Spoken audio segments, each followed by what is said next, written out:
Hello, this is week 2 food motivation and food hacks, and hopefully it can translate over into your relationship with food and exercise.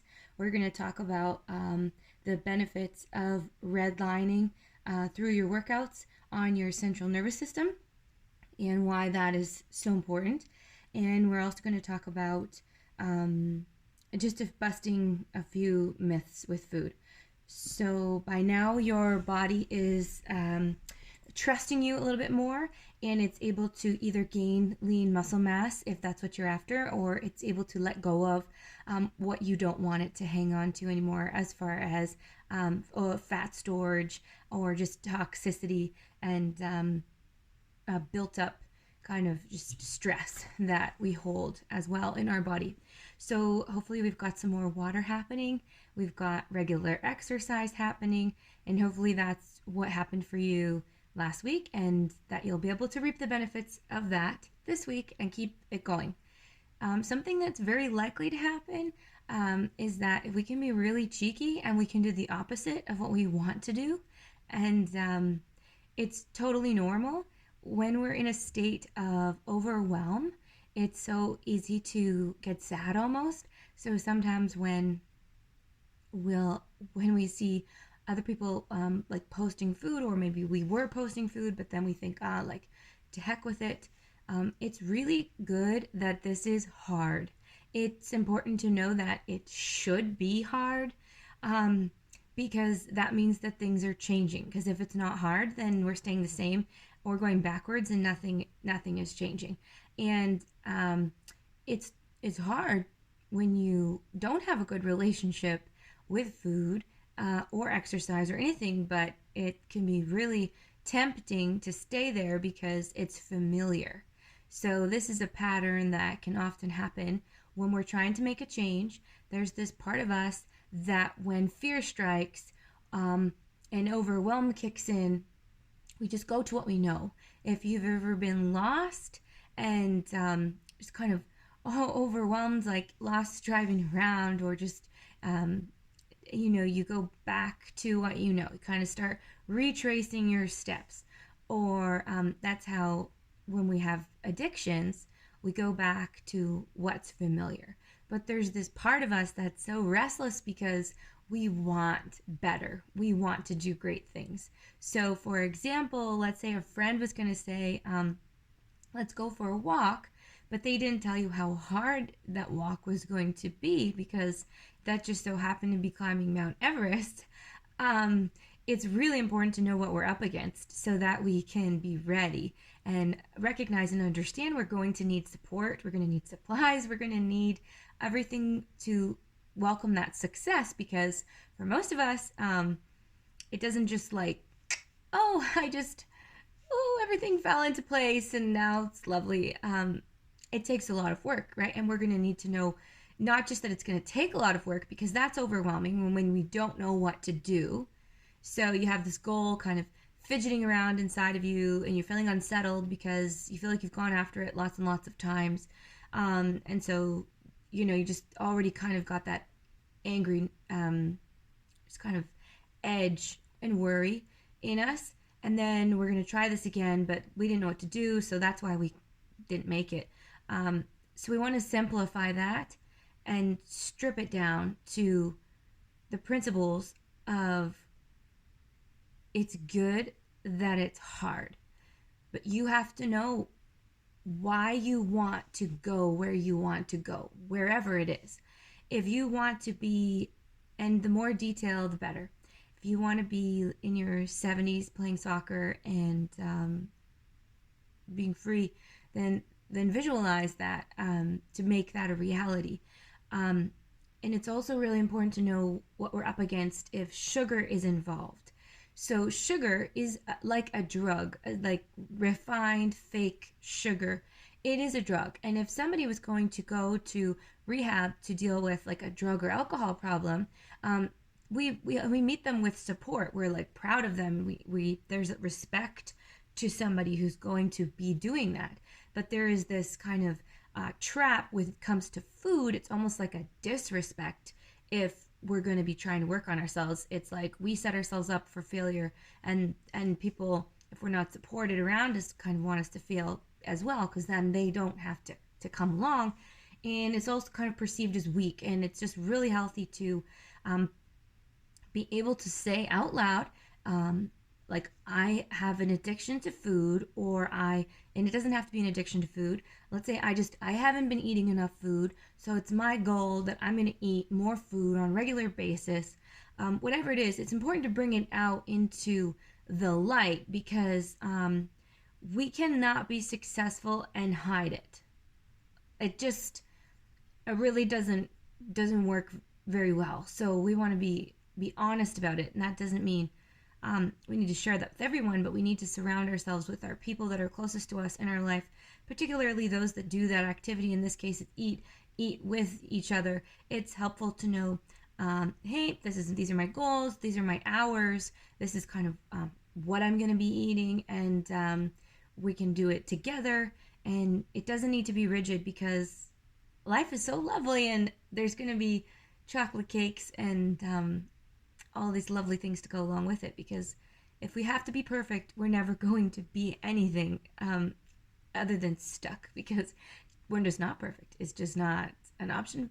And if somebody says that it's working for me, I'm doing this new thing, I just eat spinach and liver, or like, I just eat blueberries on Tuesdays and acai berries on Thursdays, whatever the latest trend is, and I lost some weight, so then that is related into this is working for me. But that definition, we have a right to bust that definition if that doesn't serve us, because if working for you means you're losing weight but you're feeling crazy upstairs, and you're not eating with your family, and you are starving yourself in between meals, going 6 hours or longer, and the success is measured on the scale or in your pants, that's not really like true, like, success in your pant size, because you're gonna laugh at me, but like in your pant size, like, if that's a lot of people measure, like, oh, if they don't weigh themselves, they go by their pant size. So if that's your success, but you did not enjoy any meal whatsoever, and it's actually making your relationship with food worse, then what that kind of does is, like, shift the pendulum over here, so it's only gonna go, like, it's only gonna swing back over here. So we're setting ourselves up for kind of like a giant swing. So it's really important that it's good, that it's hard. It should be hard, because that means that change can happen. However, that does not mean that we need to have everything happen overnight, because then we set ourselves up for failure as well, because we've put ourselves into that state of overwhelm, and it's so much easier to quit. So small changes over time is the answer. So if you're adding in greens more regularly, if you are having a smoothie a day and you never used to do that, and these little tiny habits are starting to form, this is the way, because they're just small, like, it's maintainable, you can do it, but it's important to keep on doing them, and celebrate them. And always look at, anytime we're talking about a relationship with food, it's a relationship, and that means it needs love. And so you need to look at that, not rigidly, and not be harsh, because it's hard. Food is hard. It shouldn't be easy, and it should be respected. So give yourself that level of respect as you're strengthening this relationship. And it's important to pray and take that pause to welcome the food to come into your body that you're ready to eat, and to truly give thanks that we have abundance of food, and we were given real food. So let's make it a priority to get it to us.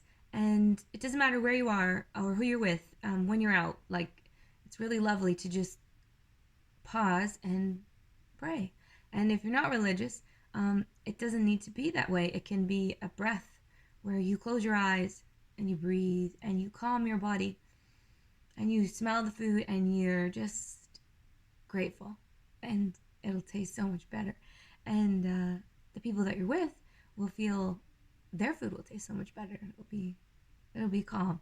And if we don't get enough food throughout the day, then we're going to end up carb loading in the evening, and then our sleep cycle is disrupted because your body thinks that it's now time for the day, and it's time for the night. So when you're trying to digest a whole bunch of food laying down, it's going to result in a lot of heartburn the next day, no matter what you eat. And then it can so often be, we can think like that is what did it, but actually it's a backup in your body that you've had food in there without having the proper fasting time to get it flushed out, that no matter really what you put in, it's just going to be really sensitive. Doesn't really matter what you put in there. If we are scared, we go to what's familiar. If we're overwhelmed, we're more likely to be sad. And so having structure and routine really helps with those things. So knowing when you're eating at this meal, you're thinking, when am I gonna eat again? Those types of things. And it doesn't need to be a burden. It can just be lovely. And we can save a little bit of food prep time by sneaking it in if we make this a priority, because this is the vessel. Like, this is it. This is our gift. This is how we get to do life. So we have to understand our self-worth, because if we are not in a place of true self-worth, then we're trying to climb Everest by going just around the bottom. Like, we're not going up. We're just getting exhausted, and we're going round and round. It's still cold. And we're not making any progress. And that is sad, because you keep looking up and you're like, I just can't get there. So if we're not eating on a regular basis, whether we're overeating or undereating, you're saying that whatever you're doing is more worthy than you. So if you're not eating enough and you're busy, then you're saying that that over there is more worthy than me. But how are we going to do that over there if we're not here? And if we're self-sabotaging and we're not allowing our body to have those times, those food gaps to cleanse and repair, then we're saying that this moment of satisfaction is more important than my overall well-being and health. So we really want to know, also sometimes, like, if that was our pattern in which we looked up to, if we're mimicking what we've seen done in a parent or a role model, it's harder. It's really harder to break that cycle, because it's like 2 generations have been circling the bottom of the mountain, and they just don't know, like, even the route to take. So we have to really dig deep and find out that self-worth. And that's where it's really nice before we're eating to just breathe and just really taste things. And that sometimes when people quit a food journey or an exercise journey is because they just couldn't overcome the lie in their head that they are enough. And if we don't overcome that, we become a royal pain in the ass to ourselves and to everyone around us. And it's very hard. So we need lots of support to bust through that. And it can be done. And if that's where you are at, then you can do it. Absolutely. And how? Breathe. Find your worth. Hang on to it. Look in life what you are good at, and what do you do for those things. So, like, if you're somebody who's like a committer and you follow through on those things, like, we all have gifts. We all have things that we're good at. Even if we don't know our worth, we all have things that we're good at. So how can we apply those things to this? And the more regularly that we're getting exercise, the more oxygen that we're getting to the brain, the easier it is to calm ourselves down from overwhelm. So part of the reason why I am,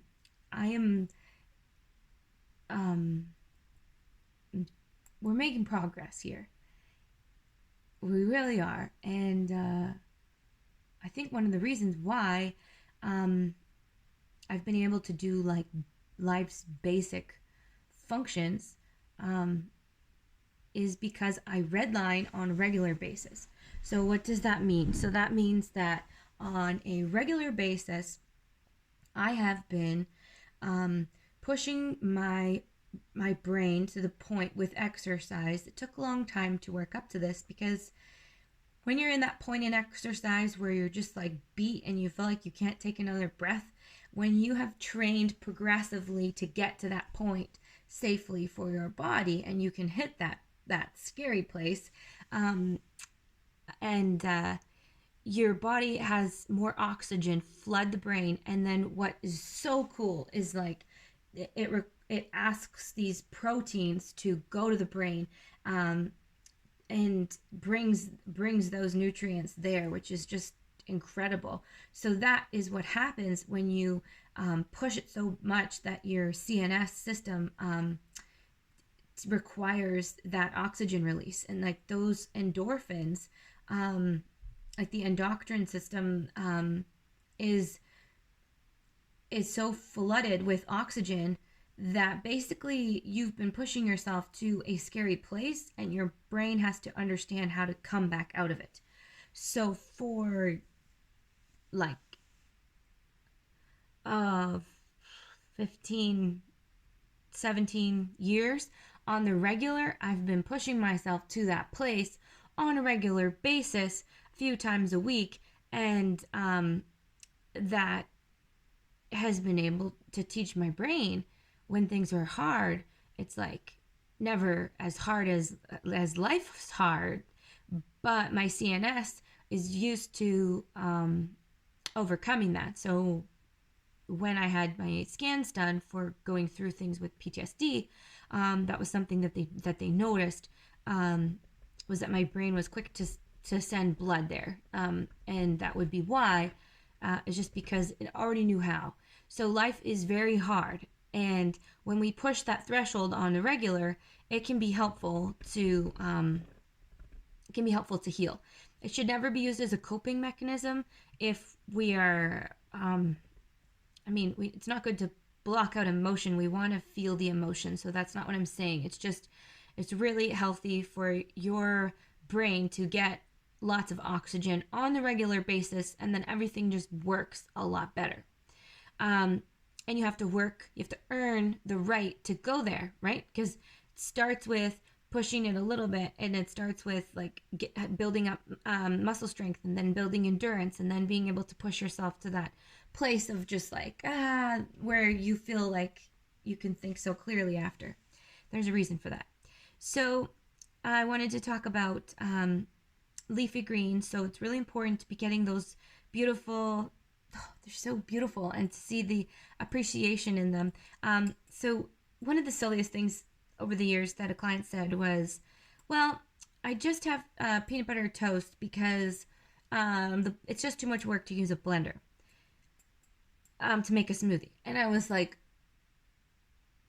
but like, do you not see what the blender is doing? Like, the blender is blending everything up. It's amazing. It's like you don't have to get a rock out and smash everything up with your hands and rock and the counter and a mess. It's just, you can rinse it, and then it can be done and can be set aside. And then it was just so funny, because the lesson is, if we're always looking for an out, there'll always be an out. If we're always gonna go to that default setting of I choose easy, there will always be easy, and there just won't be as much good in that place. So sometimes you have to get uncomfortable, so that things can improve. So recognizing that how uncomfortable this is and being real about that is liberating for you and your people around you. But it's worth that time that it takes. So that way you don't end up crashing on carbs in the evening and laying down to go to sleep with food in your belly and being more open, susceptible to heartburn the next day and having all kinds of digestive tract problems. It's not healthy for your colon to be full all the time in that way. We want to make sure that we're getting enough fiber, and those leafy greens can really help you. The calorie myth. So calories in, calories out, old science, as we've said. But if you took a Big Mac and you took a balanced meal or a balanced day, and they both have the same amount of calories, we know that the balanced day of all the food is better for you. So we can't measure that way And it's exhausting spending your life living rigidly counting. Some people, again, will say it works for them, but what does works mean? Does that mean I lost weight and now I'm still scared of food and I have to eat off this food program or I will fail? And I'm going to spend my life spending so much money on food programs, and my partner is going to be upset with me because I spent all this money and nothing changes. So it's much better to take the approach of being in a good, healthy food relationship, and then imagine then layering in a food challenge to, we all, are slipping and whatever, but it's strengthening your relationship, not like beating you up. Because the more times we put ourselves into that, the more distrust happens for the body, and the longer it takes for it to get back up and running again. So rewriting your food story, understanding your worth takes a lot of work. We have to come outside of ourselves and understand that, again, you don't have to be religious. You can think like your big sister or something like that, but it's really good to come outside of yourself and understand that you were made by this beautiful design, and at once remember that you were a baby and you were fed and loved, and then you can use that love to feed yourself daily.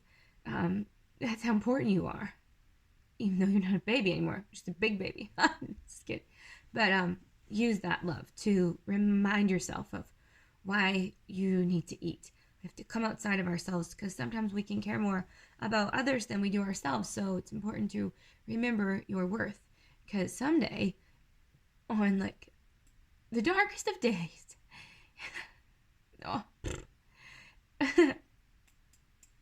you're gonna have to force yourself to have a smoothie, because you matter and people count on you. So you have to eat, and you have to know your worth, and you're better knowing it before the happenings of life happen, because if you don't, then as soon as it just gets, you just feel less worthy. So know your worth, hit your red line, earn the right to hit your red line. We can talk more about that so that you feel empowered, and that's what I want you to feel about all of this. And if you're being cheeky, it's totally normal. Give yourself love and hop in this week and just start by getting water and posting pictures of what you're eating, and setting alarms on your phone so that you're getting the water and getting the food in, and communicate. The realer you are, the more you just found the way to Everest. So, and I know Dale's like, I don't want to climb Everest. Whatever your Everest is, whatever that is for you. You're not going there if you don't know that you're worthy to go there. And you are. So I just want to pray for you. Dear God, thank you so much for all of these people, and help them to strengthen their relationships with food and keep having lots of fun and fellowship, and help us to move our bodies so that we can experience this life to the fullest and enjoy all of the good and make it through all of the bad, because we know that the joy that this life has to offer is worth holding out for, no matter the days that we need to go through to get there. Strengthen us and help us to eat real food, the food you've given us, and enjoy it and be grateful for it.